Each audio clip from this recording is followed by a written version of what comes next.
এই যে ফাঁকা এটা তো পড়ে যেতে পারে। করবে না, বড় পিস দাও দেখ। কত বড় কি কাটছে দাও, সমস্যা নেই। মাথা জায়গা নেই, মামির ভয় লাগতো আমার যাইতো ভিডিও আর দেখো এদিকে দিয়ে দেবো।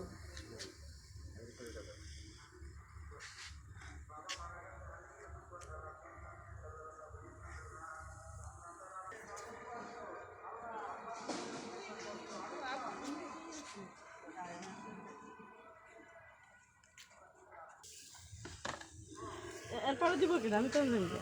তোমার এখন থাকতে কইছি নাকি? তাই দেওয়ালেন কে আমার ইয়া না